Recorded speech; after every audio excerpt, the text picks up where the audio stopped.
What do you think about global warming? Take a look at what is being said in the media, environmental groups, and by research institutions. Are these views of global warming all true? I think global warming is an issue that has been turned into something that may or may not be true.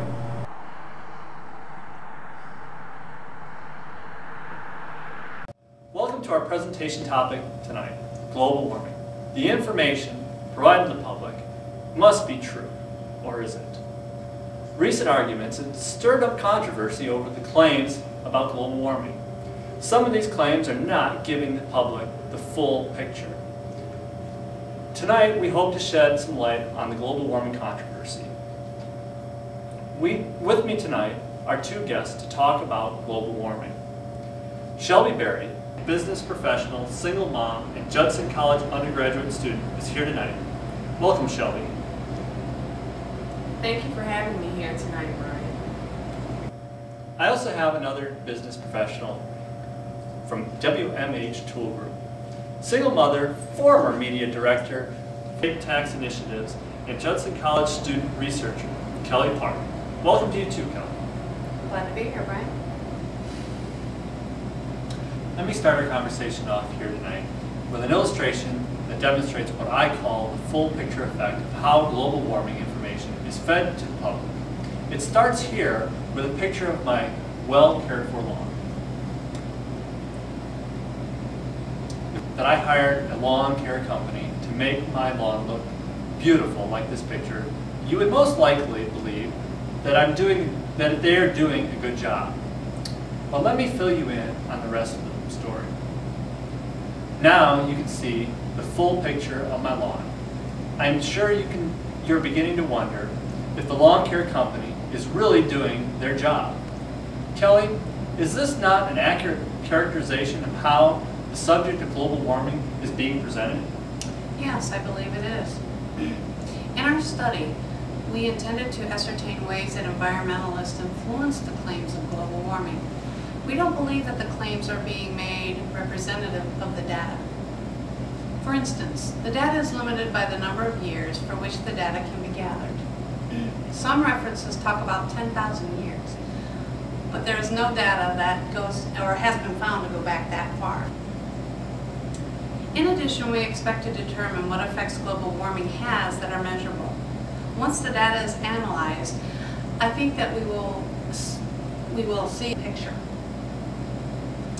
In our first hypothesis, we state that incomplete conclusions are drawn by the public due to this narrow scope of the data. The problem is twofold. The environmental groups are not providing complete proof that their claims and the public is taking this information at face value, without investigating the claims being made. In our second hypothesis in the study, we state that the effects of global warming presented by scientific research are identified and measured, but not accurately reported. See, here again we have a problem with the data. If only partial data is provided to the media, environmental groups, and the public, how are we supposed to know the truth? Those are some excellent points. Thank you. Are we really getting the truth from these reports? Who is funding this stuff now? Who is doing the research? Can these sources be trusted? Are they just providing the information that fits what their sponsors want to hear so they receive more funding? Shelby, can you provide a little clarification on this? Well, first of all, I need to inform you that this study is intended to stay clear of the political biases and agendas.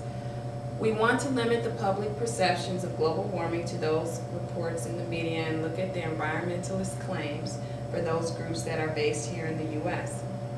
We also want to look at only the measurable effects that have scientifically gathered data as reported by recognized agencies and institutions such as NOAA, NASA, IPCC, EPA, and NSF.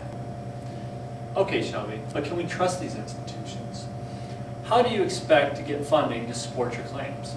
You don't seem to have any scare tactics that would prompt some worthwhile concern, or do you? Funding for this project will be solicited from any organization interested in the true facts about global warming. If we can convince organizations such as the NSF to provide us with some preliminary funding, I think we can make a strong case for the truth.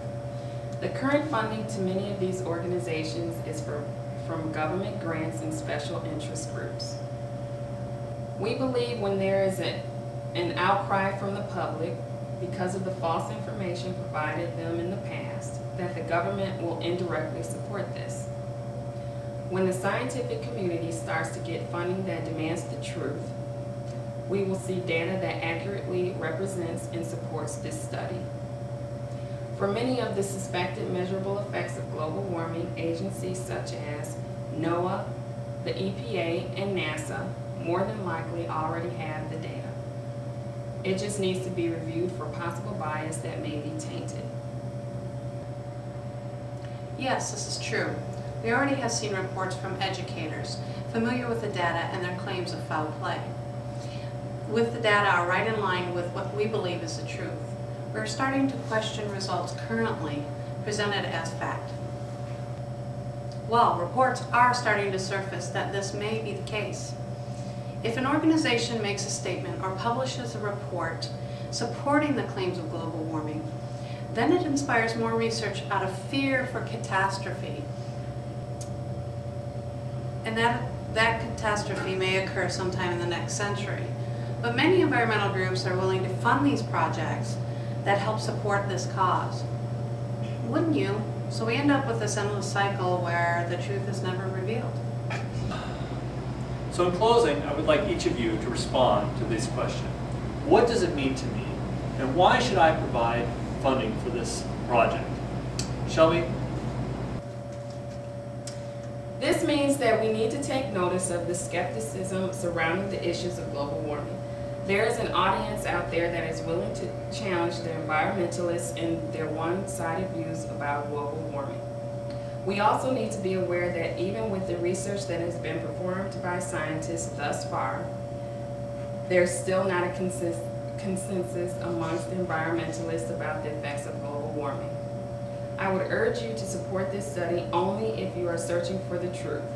The facts surrounding global warming have not been established in science, so how can the public grasp the idea without having the facts to back up the theory that global warming exists? You're invited to know the facts. Join us as we try to uncover facts that will alter your perception of global warming. Such an endeavor would break down ignorance, promote knowledge, and instill self-confidence. Knowledge is power. Truth will stand on its own. Should we allow any group to provide us with misinformation and tell us it is fact? How are we to know if global warming really is as serious a problem as the environmentalist groups claim? Good evening, and bye-bye. Bye.